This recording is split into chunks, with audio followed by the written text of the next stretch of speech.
Marriage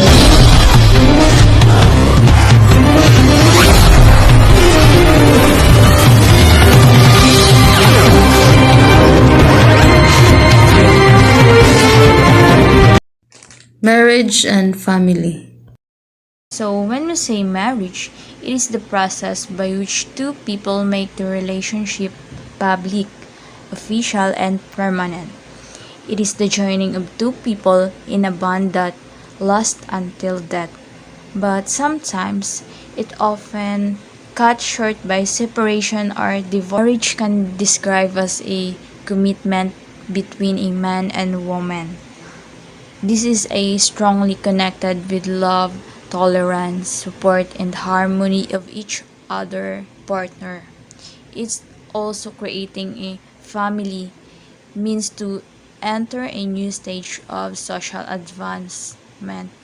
So marriage is very helpful because we can build a new relationship between males and females. So in addition, marriage is the beginning, the start of the family and a lifelong commitment. It is provide an opportunity to grow in selflessness as you serve your wife and children. Marriage is more than a physical union. It is a spiritual and emotional union. This union mirrors the one between God and His Church. Marriage is a social union or legal contract between individuals that creates kinship. So, sinasabi po dito sa definition ng marriage, ito ay isang social union o pagsasama o legal na kontrata ng pagsasama ng dalawang tao bilang magkarelasyon o personal na relasyon kung saan sila ay bumubuo ng kinship. Na ang kinship po ay tinatawag natin na mag-anak. Unang pumapasok sa isip nyo pag naririnig nyo yung salitang marriage. Kasi ang marriage para sa akin, ito ay isang sagrado at legal na hindi lang basta maisipan mong mag-asawa o magpakasal agad-agad, diba?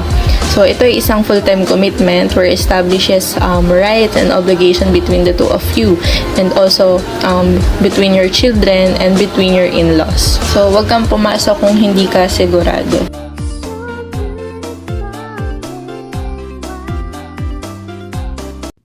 I have an advice for girls, not just for girls but also for myself. Bago ka mag-yes, you have to understand that as a woman, it's okay to background check and get to know him first before saying yes to any long-term commitment. Mahirap yung puro emotion lang pero walang direksyon ang relasyon. Never commit to a man without vision. Never commit to a man without a work. Never commit to a man without fear of the Lord. Never commit to a man without future plans. Never commit to a man who is not honest about his past. Never commit to a man without sense of responsibility. Never commit to a man without sense of leadership. This is God's original idea for creating marriage. Men are born to lead, a leader has a vision, a leader has a work, a leader is responsible, while woman is equipped to become a suitable helper. Women are born creative, intelligent, multitasker, and innovative. Women are created by God, built with lots of abilities and gifts, making them a suitable helper for men. That's why the first requirement a man should have before getting married is they should have a work, because women can be of no use if in the first place they can't extend their help to someone who doesn't have a work. So to you men, work first before marriage, vision first before marriage. To you women, never marry a man without a vision. Never marry a man without future plans. Never marry a man who doesn't know where he is going. Never entrust your life to someone who will make you feel useless. Basta unang-unang kinoconsider naman talaga bago ka pumasok sa isang relationship. Find someone who can teach you many things. Hindi yung puro landi lang ang be in love with someone who has knowledge or someone who can engage you to an intellectual argument. At hindi yung inaway ka na agad kasi hindi ka nakapag good morning through text. How pathetic. Be with a partner who is respectful and who does not try to control you physically, sexually, and emotionally. Yung hindi ka pipilitin sa mga bagay na labag sa kalooban mo. Look for someone who has a good heart, yung walang ipanghangad kundi mapabuti ka. Pumili ka ng partner na may ambisyon sa buhay at ang nasa isip ay maging matagumpay kayo pareho. Makatapos kayo ng pag-aaral at makatulong sa magulang.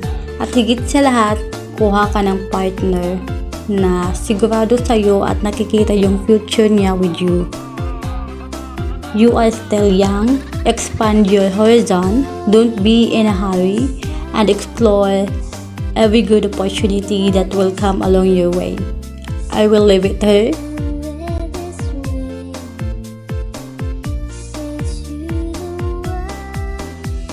Pumunta naman po tayo sa forms of marriage. So, una ay meron tayong tinatawag na monogamy. So, this refers to the marriage of one male and one female. So, from the word mono means isa, diba? Single. So, pinaka-basic at pinaka-normal na marriage itong monogamy. So, basically, ikakasal ang isang lalaki sa isang babae. Okay? Ang monogamy is a relationship with only one partner at a time. And ang mga Filipino family po ay isang monogamous. Next is we have polygamy. So this refers to marriage between one person of one sex and a minimum of two person of the other sex. So ano pong ibig sabihin nito? So from the word poly means double or multiple. So, ang ibig sabihin po nito, ito po ay ang pagpapakasal ng isang tao sa dalawa o higit pa na tao na opposite sex. So, kung saan po ang babae ay magpapakasal sa dalawa o higit pa na lalaki. At ganoon din po sa lalaki, kung magpapakasal siya sa dalawa o higit pa na babae. Okay? Alright. And polygamy have two types.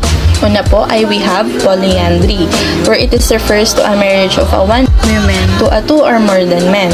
Ang polyandry po ay para sa mga babae na magpapakasal sa lalaki o higit pa na lalaki. Next type of polygamy is polygyny, where it is a marriage of a one man to a two or more than women, alright? So, ang polygyny naman po ay para sa mga lalaki na magpapakasal sa dalawa o higit pa na babae. So, ang polygyny po, marriage of a man to a two or more than women, at the same time is not a common norm in the Philippine culture, but it is adopted by the Muslim populace under Sharia or Islamic law.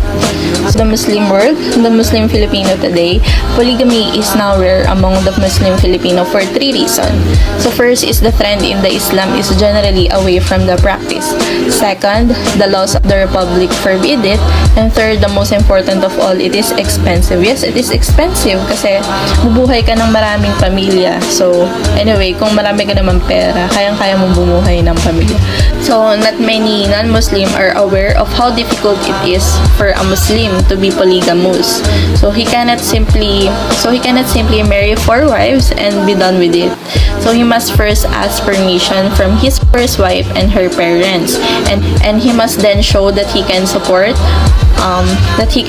more wives, of course, and children comfortably and equally. And he must be prepared to treat all his wives and family with all three of these provisions. Is few indeed. Bride wealth. Dowry is the wealth transferred from the bride or her family to the groom or his family. It is the most prevalent form of gifting we see in marriage now and probably the only one. So, is there any other similar practice of wealth presentation upon marriage? Interestingly, there is. When we delve into the history of the dowry system or into the institution or marriage itself, we can see many similar practices of wealth transfer. One such practice is bride wealth. Bride wealth or bride service is the wealth or service rendered by the groom or his kin as compensation for the loss of labor and company to the bride's actual family. The bride wealth is also seen as a material pledge that the groom takes. He pledges that the bride and her children will be well cared for. The practice of bride wealth is also symbolized the bride's value to the community. When the transfer groom makes in money or goods, it is called bride wealth. When the exchange is a provision of labor to the bride's family, it is known as bride service. But this was not a system of trade, it was a reciprocal exchange.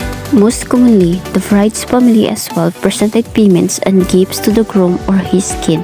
This transaction was called a dowry. The practice of bride wealth was once common in all parts of the world. It was prevalent in African states. In South African societies such as Zulu and Swazi, the marriage took place only after payment of bride wealth in the form of cattle. Here, the bride's kin don't assume the full right over these animals.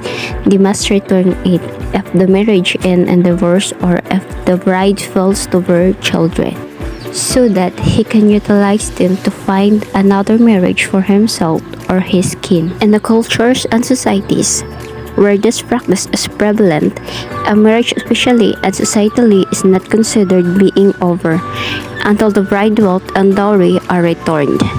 That is only upon its return will the divorce be legitimized. Now, you may ask, is there any reference to this practice in any religious context? Incidentally, there is.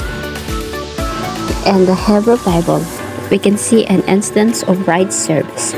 Jacob labored for 14 years in Lebanon to marry his daughter Rachel, the girl he loved, in Genesis 29 verses 16 to 29. Woman exchange. With woman exchange, no gifts are exchanged by the families, but each family gives a bride to the other family. Each family loses a daughter but gains a daughter-in-law. Gift exchange. And thus practice, the families of the betrothed exchange gifts of equal value.